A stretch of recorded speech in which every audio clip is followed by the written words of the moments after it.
Je vais commencer par ta pneumatique. Ça va te donner un souffle du ciel. Ensuite, on va te mettre un bon set et un gros moteur pour une putain de patate. Et on finira par un appui concave et un canon lisse comme de la soie. Tu vas tirer des lasers. Évidemment, je vais t'équiper. Ergonomie, polyvalence, t'auras tout. Puis viendra les peintures de guerre. Tu seras prête pour le terrain. Une bête.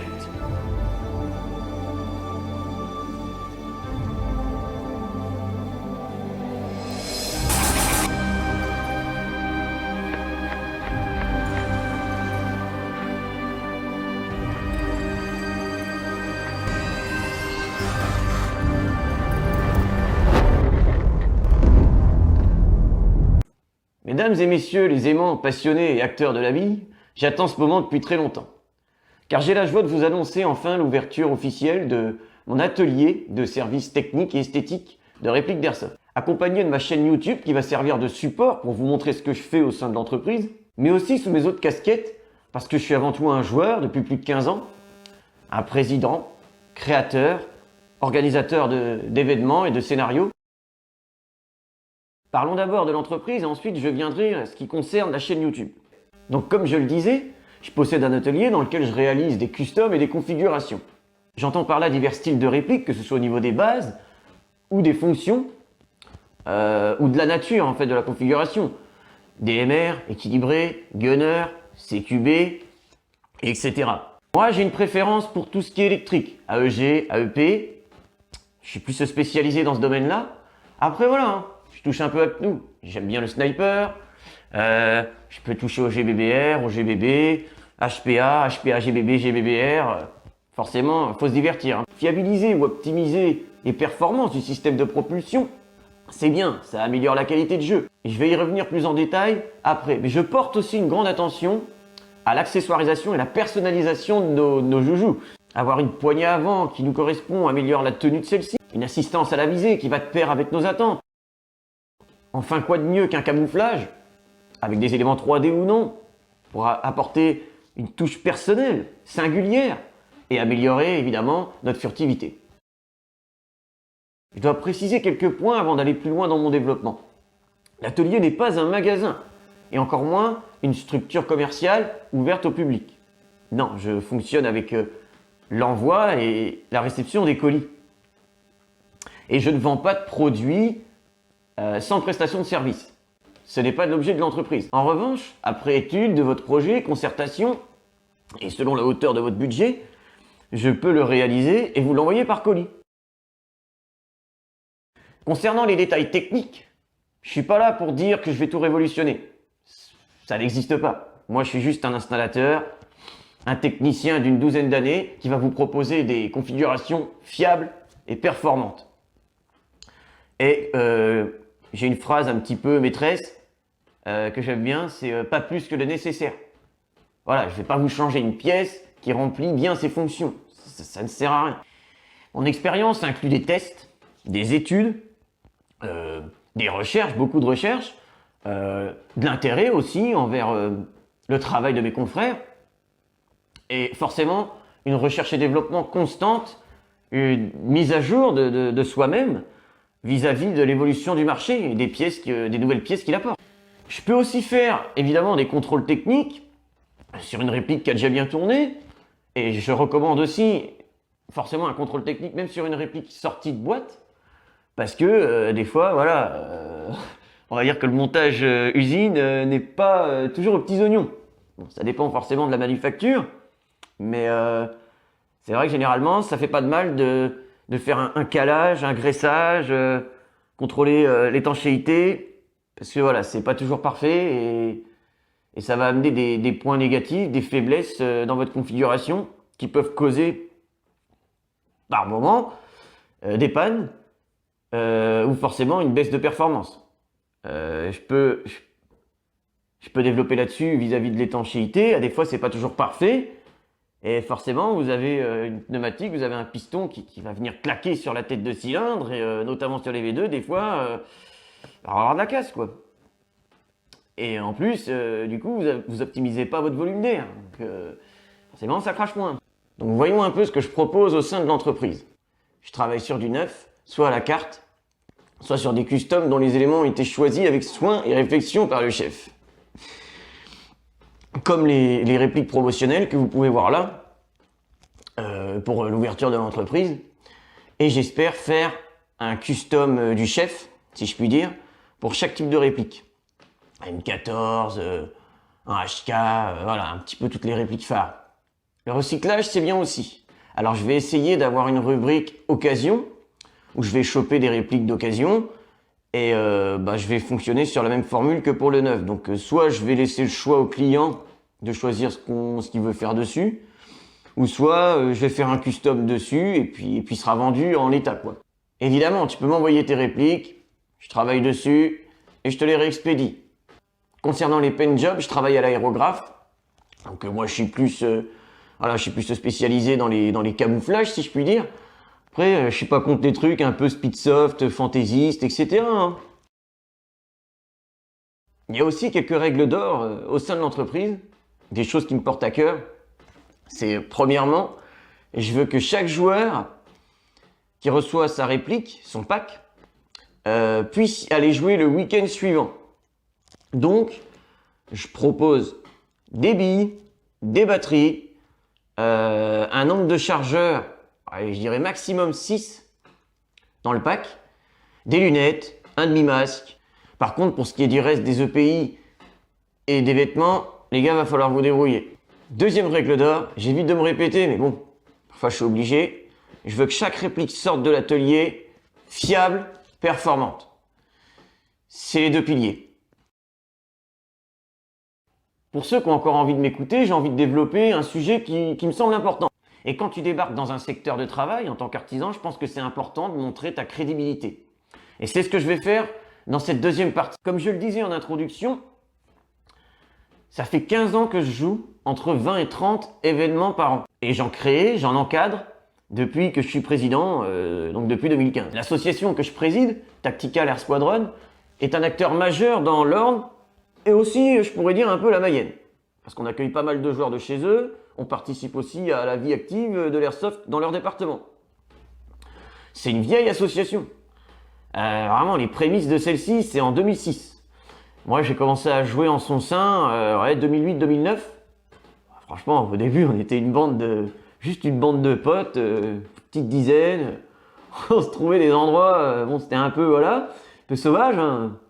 C'est vrai, faut dire ce qu'il y est. C'était plus une association de faits qu'autre chose. Au passage, je remercie, franchement, ceux qui étaient là au début, et notamment Alexis, qui a passé presque 10 ans vraiment passionné. C'est lui qui organisait tout, c'est lui qui poussait les gars qui n'étaient pas toujours trop motivés à venir aux événements. C'est lui qui nous a dégoté les premiers petits bois, machin. Voilà. Après, moi, j'avais trouvé un petit CQB, on avait l'autorisation. Franchement, c'était super. Et tout ça, c'était à une dizaine, quinzaine de kilomètres à peu près autour de tout ce petit monde-là. Donc c'était cool. Et puis après, petit à petit, le loisir était en train d'évoluer. Donc forcément, on accueillait du monde, machin. Voilà, et puis c'était un peu une autre époque. Mais bon, bref, c'était sympa. Et du coup, en 2015, Alexis, baisse de régime, envie de passer du temps sur autre chose.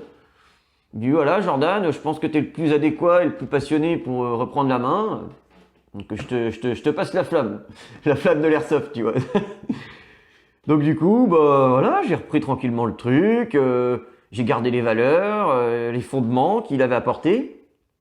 Et puis petit à petit, moi-même, et puis voilà, tout au fur et à mesure, tous les joueurs qui se sont investis, qui se sont impliqués, on a amélioré le menu, quoi. Donc l'objet de notre association, c'est de proposer un airsoft récréatif, ouvert à tout le monde, qui respecte forcément nos valeurs, nos convictions et le règlement intérieur. Et c'est aussi d'ouvrir la porte à un airsoft plus soutenu, je dirais investi, tactique, plus teamplay, quoi. On a ces deux piliers-là, récréatif, cohésif ou structuré. Ensuite, l'objet de l'association, ça n'a jamais été d'organiser des parties sur un seul terrain sur toute l'année. Non, nous, on a plusieurs partenariats. Alors, soit des terrains exclusifs à notre association, soit des terrains qui ne sont pas exclusifs, mais il n'y a quasiment que nous qui organisons dessus. Parce que faut dire ce qu'il y est dans l'Orne, surtout ces dernières années, là, à part nous, il n'y a pas d'associations actives. On a plusieurs types de terrains, CQB, bois, extérieur structuré, plateau. Donc en chaque début d'année, on a un planning qui va nous aider à faire en sorte qu'il y ait un roulement équilibré entre les événements et nos divers terrains. Et aussi nos visites chez les copains. Et aussi, on aime bien, de temps en temps, voilà, aller se faire des OP. En Normandie, à ma connaissance, il n'y a pas beaucoup d'OP, donc on va plus chez les copains les Bretons, on descend plus, ou on monte. Bref, on aime bien un petit peu aller voir ce qui se passe chez les voisins plus éloignés. Au passage, je prends une minute pour vous dire que c'est ça aussi un avantage dans l'airsoft, c'est que c'est un loisir valise. On prend un petit peu de place, mais vous allez partout en France, vous allez trouver une association avec un terrain sympa qui change, etc. Et ça, c'est super cool, ça. Donc moi, je me place plus dans l'airsoft structuré. C'est vraiment ce qui me botte. Hein. Depuis que j'ai commencé, moi, c'est vraiment ce qui me botte. À la base, je suis aussi un sportif. J'aime bien les sports co et les sports individuels. Et ouais, moi, ce qui me plaît, c'est vraiment le cohésif, l'investissement stratégique, tactique. Et pas trop je viens en mode feeling et puis on va voir ce qui se passe. Voilà. Non, moi, j'aime bien être préétabli autour d'une structure d'entraînement avec ses équipiers et arriver sur le dimanche et c'est le match, quoi. On vient pour s'amuser, hein. Enfin, on vient pour s'amuser, attention. On vient dans la bonne ambiance, on vient pas là pour tuer le game non plus, mais on vient là pour gagner le match. Et on vient là pour réaliser des tactiques, des stratégies, des schémas qu'on a répétés au sein d'entraînement et des parties précédentes. C'est ça qui me plaît, quoi. C'est s'amuser dans la performance en équipe. Je vais être honnête avec vous, l'airsoft structuré, j'ai pas toujours eu l'occasion de le pratiquer. Parce qu'il faut avoir la chance d'avoir, je dirais, au moins 5 gars qui sont dans cette optique-là. Et voilà, malheureusement, j'ai pas toujours eu l'occasion au sein des divers groupes qu'ont constitué l'association. Et puis un nouveau joueur, il va pas s'adapter du jour au lendemain, à part quelques exceptions, à une structure, à un jeu structuré. Parce que chaque équipe structurée a sa propre structure, du moins dans les détails. Donc il va falloir qu'il assimile ça déjà théoriquement, et ensuite au niveau de la pratique, quoi. Et j'aime autant m'entraîner que jouer. Franchement, hein, j'ai un petit spot chez moi, avec des cibles, etc. Machin. J'aime bien faire du drill. On se fait des parcours avec des phases de progression, d'attaque, de défense. Toujours avec des joueurs forcément qui font un petit peu caricaturer les méchants et ceux qui s'exercent. On fait des ateliers avec divers exercices, individuels, en binôme, en trinôme, en unité coordonnée. Enfin voilà, on fait plein de choses. Et franchement, je trouve que c'est pas forcément mis en avant déjà sur YouTube. Pas du tout, je pense, sur le YouTube francophone. C'est dommage. Donc comme je vous le disais, moi ça fait 12 ans que j'ai les mains dans les répliques. Et je peux vous dire que je suis en phase avec la simplicité des multiples détails de la fiabilisation et de l'upgrade. Dans la vie, je suis un passionné. Et la vie a fait que je me suis investi dans l'airsoft jusqu'à en créer une entreprise et une chaîne YouTube qui va générer beaucoup de contenu. Et je peux vous dire, j'ai même écrit 2 livres qui vont bientôt sortir, d'environ 150 pages, au format 18 par je sais plus combien. Un sur tous les scénarios que j'ai inventés, et aussi un deuxième livre sur le jeu structuré en airsoft. Donc voilà, je ne vais pas rentrer dans les détails dans cette vidéo, parce que sinon ça va durer une demi-heure. Pour faire un petit résumé de la création de contenu, il va y avoir plusieurs rubriques. Des rubriques qui sont déjà proposées par divers youtubeurs, comme le gameplay, comme Chef Pampan qui creuse un petit peu sur l'upgrade. Moi aussi, je vais vous faire part de mes études, mes expériences. On va voir chaque élément qui constitue l'intérieur d'une réplique. On va se poser des questions, on va apporter des réponses. Quelles sont ses fonctions? Pourquoi le changer? Par quoi le changer? Sous quelles conditions et configurations? Il va y avoir une rubrique scénario où je vais vous exposer un petit peu ce que j'ai inventé, des petites règles universelles, des thématiques, Pour les rubriques qui ne sont pas exposées, il va y avoir la rubrique conseil associatif, où on va voir un petit peu comment on encadre et on organise une association et ses événements, notamment même une OP. Et je vais proposer aussi une rubrique tactique, où on va voir des tutoriels sur les techniques, tactiques et les compétences individuelles et cohésives. Je vous remercie d'être resté jusqu'au bout pour votre temps, votre attention, et on se retrouve bientôt. Airsoft.